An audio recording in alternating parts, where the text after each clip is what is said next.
ఇప్పుడు young tiger అభిమానులు ఎంతో ఆసక్తిగా వెయిట్ చేస్తున్న సినిమా దేవరా. మాస్ యాక్షన్ ఎంటర్టైనర్గా వస్తున్న ఈ మూవీలో తారక్ ఊర మాస్ అవతారంలో కనిపించనున్నారు.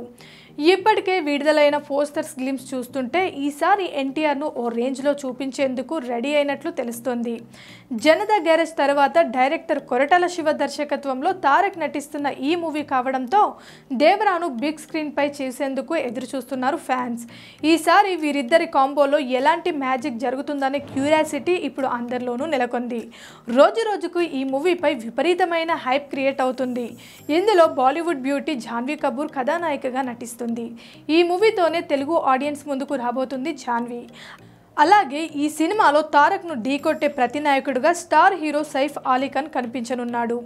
వీరిద్దరూ కలిసి నటిస్తున్న మొదటి సినిమా ఇదే. తాజాగా ఈ మూవీ గురించి ఓ ఇంట్రెస్టింగ్ న్యూస్ ఫిలిం సర్కిల్లో వైరల్ అవుతుంది. తాజాగా వినిపిస్తున్న సమాచారం ప్రకారం ఈ మూవీలో ఎన్టీఆర్ సరసన మరో హీరోయిన్ కనిపించనుందట. దేవరా సినిమాతోనే ఈ బ్యూటీ తెలుగు తెరకు పరిచయం కాబోతుందట. ఆ బ్యూటీ మరాఠీ చిత్ర పరిశ్రమకు చెందిన నటి శృతి మరాఠేని మేకర్స్ ఎంపిక చేసినట్లు తెలుస్తుంది. కొరటాల తెరకెక్కిన ఈ మాస్ యాక్షన్ డ్రామాలో తారక్ ద్విపత్రాభినయం చేయనున్నాడని, ఇందులో ఓ పాత్ర జోడీగా శృతి కనిపించనుందని టాక్. ఈ విషయం గురించి ఇంకా ఎలాంటి అధికారిక ప్రకటన రాలేదు.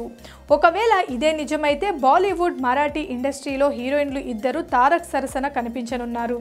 ఈ చిత్రానికి అనిరుద్ సంగీతం అందిస్తున్నారు.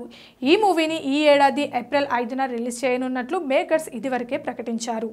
కానీ కొన్ని రోజులుగా వినిపిస్తున్న టాక్ ప్రకారం ఈ మూవీ రిలీజ్ వాయిదా పడిందని, త్వరలోనే కొత్త రిలీజ్ డేట్ ప్రకటించనున్నారని టాక్ వినిపిస్తుంది. ఈ మూవీని 2 భాగాలుగా తీసుకువస్తున్నారు. ప్రస్తుతం ఫస్ట్ పార్ట్ షూటింగ్ జరుగుతుంది. Please subscribe Pragna Media. Please like, share, subscribe to Pragna Media. Pragna Media, please do like, share and subscribe. Please subscribe to Pragna Media. Please like, share and comment if you like the video. Pragna Media.